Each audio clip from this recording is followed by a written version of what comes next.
இப்ப நம்ம கூட அண்ணன் இருக்கார்ல, கே செங்கோட்டையன் அண்ணா அவர்கள், ஒரு காலத்தில் அவர் தீவிர எம்ஜிஆர் ரசிகர், இன்னைக்கு ஒட்டுமொத்த தமிழ்நாடு மதிக்கின்ற ஒரு மிகப்பெரிய ஆளுமையாக இருக்கிறார் இல்லையா?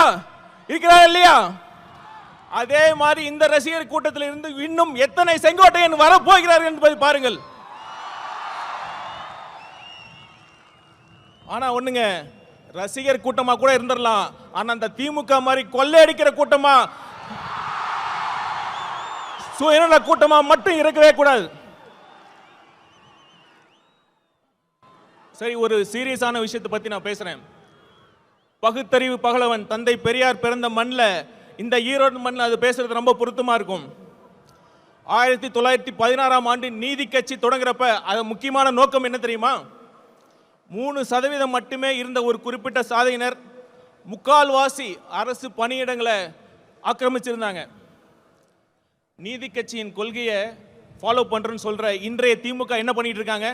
3% இல்ல, ஒரு குறிப்பிட்ட குடும்பத்திற்காக மட்டுமே, அந்த குறிப்பிட்ட குடும்பத்திற்காக மட்டுமே ஆட்சி செஞ்சிட்டு இருக்காங்க. அந்த குறிப்பிட்ட குடும்பத்தில் பிறந்துட்டா ஆட்சி, பணம், அதிகாரம் எல்லாமே.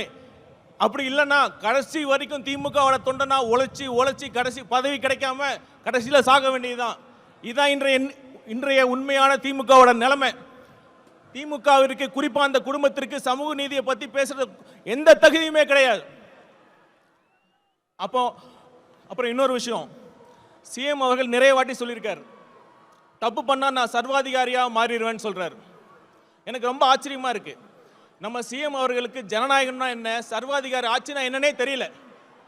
ஒரு தவறு நடந்தா தப்பு பண்ணவங்களை கண்டுபிடிச்சி தீர விசாரிச்சு அவங்களுக்கு தண்டனை வாங்கி கொடுக்கறதுல ஜனநாயக முறையில தான், அதுக்கான சரியான வழிமுறை தான் ஜனநாயகமே தான்.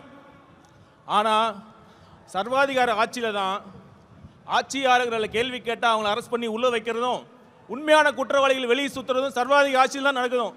சிஎம் சார், நீங்க சர்வாதிகாரிலாம் மாறலாம் தேவையில்லை, நீங்க சர்வாதிகாரியாக தான் இருக்கீங்க. தயவு செய்து முடிஞ்சா ஜனநாயகவாதியாக ஆக முயற்சி பண்ணுங்க. ஆட்சி நல்லா நடத்துறாங்களா இல்லையோ, இந்த விளம்பரத்துக்கு மட்டும் குறைச்சலே இல்லைங்க.